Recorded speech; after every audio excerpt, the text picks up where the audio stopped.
Good evening students. আশা করি তোমরা ভালো আছো।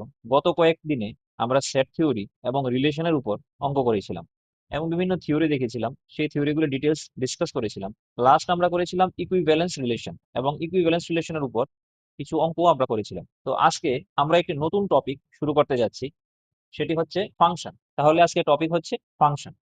তো প্রথমত আমরা দেখব ফাংশন ব্যাপারটি কি। ধরো তোমার সামনে এখানে একটি মেশিন আছে, ধরো এটিও একটি আখের জুস তৈরি করে। তাহলে আমরা এই দিক দিয়ে কি দেই, ধরো যে আখগুলি আছে সেগুলিকে ডাইরেক্ট ঢুকিয়ে দিই। তারপর আমরা যখন এখানে করি, এখান দিয়ে কি বের হয়, এখান দিয়ে আখের জুস বেরিয়ে যায়। তাহলে এখান দিয়ে আমরা যা ইনসার্ট করছি, এখান দিয়ে কি তা বেরোচ্ছে? দেখো, এখান দিয়ে আমরা ইনসার্ট করছি সলিড, যেটা সলিড আখের জুস, আর এখান দিয়ে কি বেরোচ্ছে, লিকুইড। তাহলে এই সলিড থেকে লিকুইডের মধ্যে ট্রান্সফার করার ক্ষেত্রে এখানে ভিতরে কোনো একটা কাজ হচ্ছে। এই কাজটা কে করছে? এই কাজটাই করছে ফাংশন। ঠিক সেম ভাবে আমাদের গণিতের জগতে ধরো এখানে দুটো সেট আছে, একটা আছে এ, একটা আছে বি। এবার আমি একটা ফাংশন নিলাম, যে ফাংশনটা হচ্ছে সাপোজ ধরো এক্স স্কোয়ার। তাহলে আমি যদি এখানে ওয়ান দিই, তাহলে এই ওয়ানটাকে, এই ফাংশনটা এখানে ওয়ান নিয়ে যাবে, কারণ one square equal to one. যদি এখানে টু থাকে, তাহলে এইখানে কত নিয়ে যাবে, যেহেতু এক্স স্কোয়ার হচ্ছে ফাংশনটা, তো টু স্কোয়ার, এখানে হয়ে যাবে টু স্কোয়ার ফোর। এখানে যদি থ্রি থাকে, তাহলে এখানে কত হবে, three square equal to nine. এইভাবে কোনো একটা সেট থেকে অন্য একটা সেটের মধ্যে যে রিলেশন কাজ করে থাকে, এবং একটা পার্টিকুলার, দেখো এটা আগে আমরা যা পড়েছিলাম রিলেশন, এই ফাংশনটাও কিন্তু একটা রিলেশনের মতোই, কিন্তু এর মধ্যে কিছু রেস্ট্রিকশন আছে। আমরা রেস্ট্রিকশন গুলি নিয়ে আলোচনা করব। তো যে রিলেশনটা এই সেট থেকে এই সেটে নিয়ে যায় একটা নির্দিষ্ট সূত্র বা রুল মেনে, তাকেই আমরা বলে থাকি ফাংশন। তো আশা করি ফাংশন ব্যাপারটি তোমরা বুঝতে পারছো। তো আমরা যে বললাম ফাংশন আর অনেকটা রিলেশনের মধ্যে, ফাংশন অনেকটা রিলেশনের মতোই, কিন্তু এর মধ্যে কিছু বেসিক রেস্ট্রিকশন আছে। তাহলে এবার রিলেশনের মধ্যে রেস্ট্রিকশনটা সম্পর্কে একটু বুঝবো। ধরো এখানে একটা সেট নিলাম, এখানেও একটা সেট নিলাম। ধরো এটাকে এ সেট নাম দিলাম, এটাকে বি সেট নাম দিলাম। এ সেটের মধ্যে এলিমেন্ট আছে ওয়ান, ফোর, নাইন। বি সেটের মধ্যে এলিমেন্ট আছে ওয়ান, টু, মাইনাস টু আর থ্রি। এবার তাদের মধ্যে যে ফাংশনটা, এটাকে আমি ধরো বললাম F X equal to root over of X. অর্থাৎ এ সেটের মধ্যে কি এলিমেন্ট আছে, ওয়ান, ফোর, নাইন। বি সেটের মধ্যে কি এলিমেন্ট আছে, one, two, minus two, three. তাহলে এ ক্রস বি কি হবে, যদি কার্টেসিয়ান প্রোডাক্ট করি, তাহলে আসবে ওয়ান কমা ওয়ান, নেক্সট আসবে ওয়ান কমা টু, নেক্সট আসবে one comma minus two, next আসবে ওয়ান কমা থ্রি, দেন আসবে four comma two, then four comma minus two, then nine comma minus two, nine comma one, nine comma two, nine comma three. এদিক থেকে four comma রয়ে গেছে, four comma one আর four comma three লাগিয়ে দিলাম।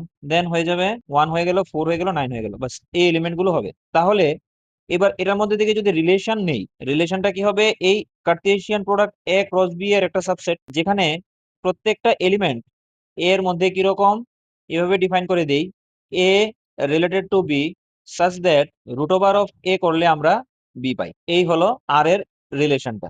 তাহলে আর এর মধ্যে কি আসবে, এ সেটের মধ্যে যে এলিমেন্ট গুলো আছে ধরো স্মল এ, আর বি সেটের মধ্যে এলিমেন্ট গুলো আছে স্মল বি, এই এগুলির স্কোয়ার রুট করলে আমরা বি পাই।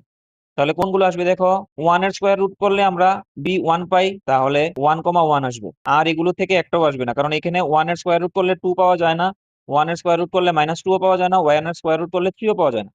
ঠিক সেম ভাবে ফোর এর যদি আমরা স্কোয়ার রুট করি, তাহলে স্কোয়ার রুট অফ ফোর কে আমরা কি লিখতে পারি, টু ও লিখতে পারি অথবা মাইনাস টু ও লিখতে পারি।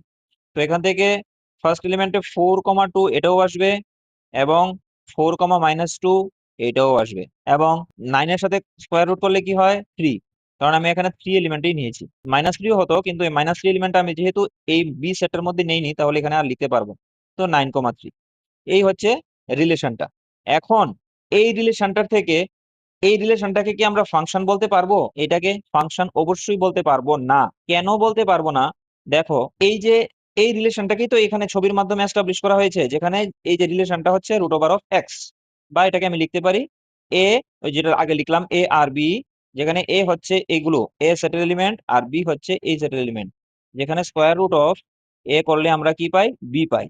তাহলে দেখো এখানে কি হচ্ছে, ওয়ান এর সাথে ম্যাপ করছে, দেখো এখানে ওয়ান এর সাথে ম্যাপ করছে, ফোর এখানে টু এর সাথে ম্যাপ করছে, ফোর এখানে মাইনাস টু এর সাথেও ম্যাপ করছে, আর নাইন এখানে থ্রি এর সাথে ম্যাপ করে যাচ্ছে। ফাংশন হওয়ার প্রথম শর্ত হচ্ছে এই যে ফার্স্ট সেটটা, এটাকে বলা হয় ডোমেইন। আর এই যে বি সেটটা তাকে বলা হয় কোডোমেইন। তাহলে শর্ত হচ্ছে ডোমেইন সেটের প্রত্যেকটা এলিমেন্টের একের থেকে বেশি ইমেজ থাকতে পারবে না। ডোমেইনের এরকম হতে পারে, ধরো দুইটা সেট নিলাম, যে কোনো দুইটা এলিমেন্টের ইমেজ একটা হতে পারে, কিন্তু কোনো একটা এলিমেন্টের ইমেজ এরকম এখানে যেরকম দুইটা পেয়েছি এরকম হতে পারবে না। রিলেশনে এটা হতে পারে, কিন্তু ফাংশনের ক্ষেত্রে এটা অবশ্যই হবে না। এটা হচ্ছে basic difference between A function and relation. তাহলে ডিফারেন্সটা কি? In relation every element may have more than one image, but in function every element of domain has one and only one image. তাহলে আমরা কি দেখলাম? ডোমেইনের, এটাকে বলা হবে ডোমেইন, এই সেটটাকে বলা হবে কোডোমেইন। আর কি থাকবে? প্রত্যেকটা এলিমেন্টের ডোমেইনের প্রথম শর্তটা কি ফাংশন হতে গেলে? ফার্স্ট কন্ডিশন হচ্ছে every element of domain have image in codomain. এটা হচ্ছে প্রথম শর্ত। ডোমেইনের প্রত্যেকটা এলিমেন্টের একটা করে ইমেজ থাকবে। হতে পারে এরকম হতে পারে এই এলিমেন্টটা এটার সাথে গিয়ে ম্যাপ করলো, বা এই এলিমেন্টটা এটার সাথে গিয়ে ম্যাপ করলো, এই এলিমেন্টটা এটার সাথে গিয়ে ম্যাপ করলো, এই এলিমেন্টটা এভাবে ম্যাপ করলো। সমানে না হয় এরকমও হতে পারে, কোনো অসুবিধা নেই, কিন্তু প্রত্যেকটা এলিমেন্টের একটা করে ইমেজ থাকবেই থাকবে ফাংশনের ক্ষেত্রে। এটা হচ্ছে ফার্স্ট কন্ডিশন। আর সেকেন্ড কন্ডিশন হচ্ছে যে each element of domain does not have more than one image।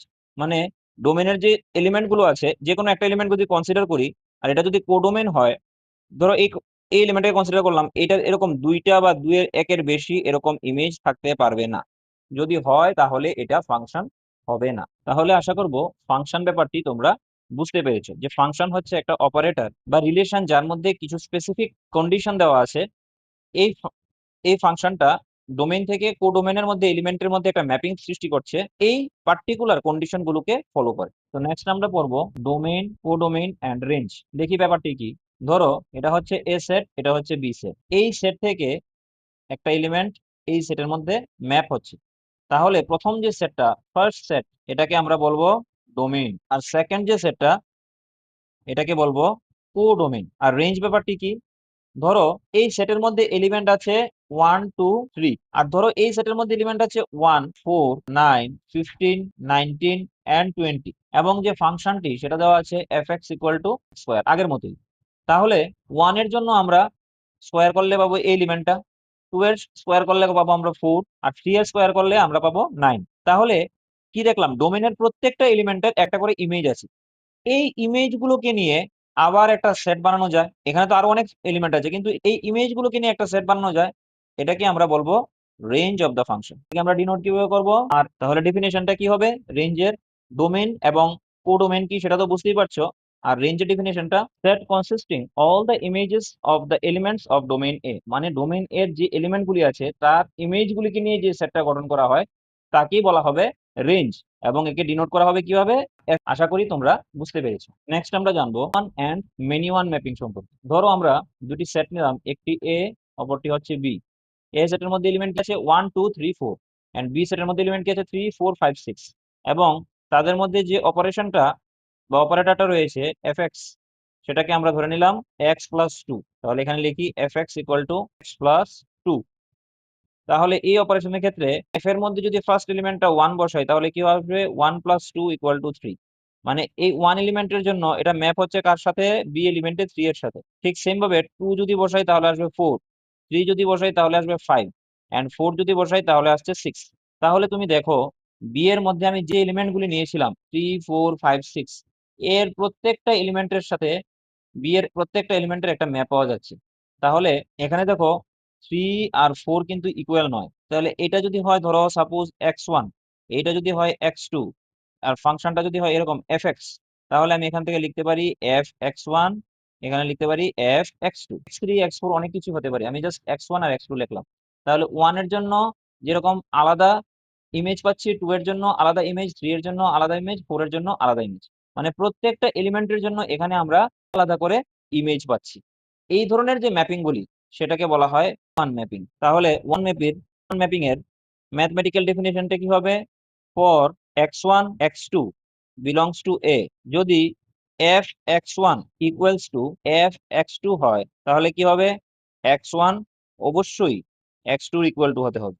আর যদি অর ইফ x1 যদি x2 এর সমান না হয় তাহলে f(x1) অবশ্যই সমান হবে না f(x2) এর, যেটা এখানে হয়েছে। দেখো এখানে x1 আর x2 সমান নয়, এই কন্ডিশনটা যেরকম কারেক্ট, এই কন্ডিশনটাও কারেক্ট। তাহলে আমরা দ্বিতীয় কন্ডিশনটা কি ধরে নিলাম, যে যেহেতু x1 x2 সমান না, তুমি এখানে দেখো f(x1) f(x2) কিন্তু সমান নয়। তাহলে আমরা সেকেন্ড কন্ডিশন থেকে কি বলতে পারি, এই যে ম্যাপিংটা সেটা ওয়ান ম্যাপিং। ঠিক সেম ভাবে আমরা দুটো সেট নিয়ে নিলাম, ধরো 1 2 -2 and 4 and 3, আর এখানে নিলাম 1 4 and 9, এবং যে ফাংশনটা সেটা fx equal to x square. তাহলে আমরা যদি x এর জায়গায় 1 বসাই, 1 স্কোয়ার ইকুয়াল টু 1, মানে 1 এর সাথে ম্যাপ করছি। f ইকুয়াল টু f2 যদি বসাই, 2 স্কোয়ার ইকুয়াল টু 4, মানে 2 4 এর সাথে ম্যাপ করছি। f অফ -2 যদি বসাই, তাহলে x স্কোয়ারের জায়গায় x এর জায়গায় -2 তার হোল স্কোয়ার, এটাও হয়ে যাবে 4। তাহলে এখান থেকে আবার 4 এর সাথে ম্যাপ করছি। আর যদি 3 বসাই, তাহলে হয়ে যাবে 3 স্কোয়ার 9। তাহলে তোমরা দেখো এই ডোমেইন, মানে এ সেট, এটাকে যদি বি সেট নেই, এটাকে আমরা কি বলবো, ডোমেইন। আর এটাকে কি বলবো আমরা, কোডোমেইন। তাহলে এই ডোমেইন সেটের মধ্যে দেখো 2 আর -2 আলাদা এলিমেন্ট, যেখানে x1 not equal to x2, কিন্তু এই দুইটার ইমেজ কি এসছে 4, f(x1) যা এসছে f(x2) তাই চলে এসছে। এরকম যদি কেস হয়, তাহলে এই যে ম্যাপিংটা হচ্ছে এটাকে বলা হবে মেনি ওয়ান ম্যাপিং। তাহলে মেনি ওয়ান ম্যাপিং এর ডেফিনেশনটা কি হবে, many one f equal to a to b একটা ফাংশন সাচ দ্যাট, যদি x1 এবং x2 দুইটা এলিমেন্ট নিলাম কার থেকে, a সেট থেকে, এরূপে যে x1 বা such that x not equal to x2, কিন্তু দেখা যাবে f of x1 equal to হয়ে গেছে f অফ x2। অথবা উল্টা আমি বলতে পারি যে সাপোজ ধরো f(x1) f(x2) সমান হতে হলো, কিন্তু x1 x2 এর সাথে সমান আসবে না, তখনও এটা হয়ে যাবে মেনি ওয়ান ম্যাপিং। আশা করি one and many one mapping এর মধ্যে ডিফারেন্সটা তোমরা বুঝতে পারছো। আমাদের নেক্সট যেটা পড়া সেটা হচ্ছে onto and into mapping. Onto mapping এবং ইনটু ম্যাপিং বলতে কি বুঝো, প্রথম আমরা অন টুটা দেখি। ধরো এ সেট বি সেট, তো এখানে নিলাম 1 2, সেম আগের মতো -2 3, এখানে নিলাম 1 4 and 9। তাহলে দেখো যদি fx equals to x square হয়, তাহলে কি হলো, 1 এর সাথে ম্যাপ করবে, 2 4 এর সাথে ম্যাপ করবে, এটাও 4 এর সাথে ম্যাপ করবে, এন্ড 3 ডাবল স্কয়ার করলে আসবে 9, তো 3 9 এর সাথে ম্যাপ করবে। তাহলে অন টু ম্যাপিং এ কি দেখলাম আমরা, যে এই বি সেটটা নিয়েছি, বি সেটের মধ্যে এলিমেন্ট কি 1 4 and 9, এই প্রত্যেকটা element, each of the element of B is image of elements of A. তাহলে either each element of B বলতে কোনগুলি বুঝিয়েছে, এখানে 1 4 9, এই প্রত্যেকটা এলিমেন্ট দেখো এ সেটের ইমেজ হতে পারে। এই যে ম্যাপিংটা ওয়ান বা মেনি ওয়ান, যেমন এই ক্ষেত্রে এটা একটা মেনি ওয়ান ম্যাপিং। কেন মেনি ওয়ান ম্যাপিং তা বলেছিলাম, এই দেখো এই দুইটা এলিমেন্টের একটাই ইমেজ, তাহলে যদি একের থেকে বেশি এলিমেন্টের সেম ইমেজ থাকে, তাহলে এটা মেনি ওয়ান হয়ে যাবে। আর যদি এরকম থাকতো হতো যে 1 এর সাথে ম্যাপ করছে, সে 2 এর সাথে 4 এর সাথে ম্যাপ করছে এখানে, এন্ড 3 9 এর সাথে ম্যাপ করছে, তাহলে আমরা কি বলতাম, যে এখানেও সেম ভাবে এই যে ডোমেইনের, এই যে কোডোমেইনের, কোডোমেইন কোনটা, এটা কোডোমেইনের প্রত্যেকটা এলিমেন্টের একটা করে কি থাকবে, প্রি ইমেজ বলে এটাকে, বা আমি এভাবে ঘুরিয়ে বলতে পারি যে কোডোমেইনের প্রত্যেকটা এলিমেন্ট এ সেটের যে এলিমেন্ট গুলো, এই এলিমেন্ট গুলোর একটা একটা ইমেজ। ঠিক আছে, তাহলে এই ক্ষেত্রে এটা হয়ে যাবে 1 1, আর ফার্স্ট কেসের ক্ষেত্রে হয়ে যাবে মেনি ওয়ান। কিন্তু কোডোমেইনের প্রত্যেকটা এলিমেন্ট এ সেটের এলিমেন্ট গুলোর ইমেজ হতে হবে, তাহলেই আমরা বলবো এই যে ম্যাপিংটা সেটা একটা অন টু ম্যাপিং। বা এটাকে আমি একটু ঘুরিয়ে এইভাবে বলতে পারি যে এ সেটের যে রেঞ্জ সেটটা আসবে, সেই রেঞ্জ সেটের মধ্যে যে এলিমেন্ট গুলো থাকবে আর এফ, হ্যাঁ, এবং কোডোমেইনের মধ্যেও যদি সেম এলিমেন্ট থাকে, তাহলে আমরা বলে দেব এই যে ফাংশনটা এটা একটা অন টু ফাংশন। আর একটু যদি আমি পরিষ্কার করে বলি, তাহলে আমার ইনটু ফাংশনের ডেফিনেশনটা আপনাদেরকে দেখাতে হবে। ইনটু ফাংশনটা কি বলছে, ধরো এখানে যদি আমি একটা সেট নিই, ধরো এখানে তিনটা এলিমেন্ট নিলাম, এই তিনটে ধরো প্রথম এলিমেন্টটা এটার সাথে ম্যাপ করছে, সেকেন্ড এলিমেন্টটা ধরো এটার সাথে ম্যাপ করলো, আর থার্ড এলিমেন্টটা ধরো এখানে ম্যাপ করলো, আরো কিছু এলিমেন্ট এখানে পড়ে রয়েছে, যার জন্য এই এ সেটের মধ্যে আমি কোনো এলিমেন্ট পাচ্ছি না, যেই এলিমেন্ট গুলোর ইমেজ এগুলো হবে, এক্সট্রা কিছু এলিমেন্ট রয়ে গেছে। এরকম কেসের ক্ষেত্রে যে ফাংশনটা তৈরি হবে, সেই ফাংশনটাকে আমরা বলবো ইনটু ফাংশন। তাহলে অনটু ফাংশন কি হবে, অনটু ফাংশন হচ্ছে যে ডোমেইনের প্রত্যেকটা এলিমেন্টের জন্য আমরা এখানে কোডোমেইনে এলিমেন্ট পেয়ে যাব বা রেঞ্জ সেটের ইমেজ পেয়ে যাব, এই ইমেজগুলোর সংখ্যা এবং কোডোমেনের এলিমেন্টের সংখ্যা সেম হবে। মানে লিখতে পারি কি, এই যে ইমেজগুলোর যদি কার্ডিনালিটি নেই আর কোডোমেনের এলিমেন্টগুলোর যদি কার্ডিনালিটি নেই, তাহলে কি আসবে? সমান আসবে। যদি এরকম হয় তাহলে আমরা বলবো এই যে ফাংশনটা, এটা একটা অনটো ফাংশন, আর এক্ষেত্রে ইনটু ফাংশন। আশা করি তোমরা অনটো অ্যান্ড ইনটু ফাংশনের মধ্যে ডিফারেন্সটা বুঝতে পেরেছো। তাহলে আগামী দিন আমরা, আজকে আমরা এখানে শেষ করছি। আগামী দিন আমরা এই ফাংশন থেকে, তার রেঞ্জ থেকে এবং তার ডোমেইন কোডোমেইন কি এগুলি সম্পর্কে আমরা বুঝবো, এবং তার অনটু ফাংশন ইনটু ফাংশনের উদাহরণ সহকারে, প্রত্যেকটা ডেফিনেশনের এখানে উদাহরণ সহকারে নেক্সট দিন আমরা আলোচনা করব। যদি তোমাদের এতটুকু পর্যন্ত ভিডিও ভালো লাগে তাহলে তোমরা লাইক এন্ড সাবস্ক্রাইব করতে পারো, এবং অবশ্যই তোমরা কমেন্টে লিখে জানাবে যে এখানে কি সমস্যা রয়ে গেছে এবং কি আপগ্রেড চাই, যাতে আমি তোমাদের আরো সুন্দরভাবে, ভালোভাবে তোমাদের আরো বুঝিয়ে দিতে পারি। Thank you.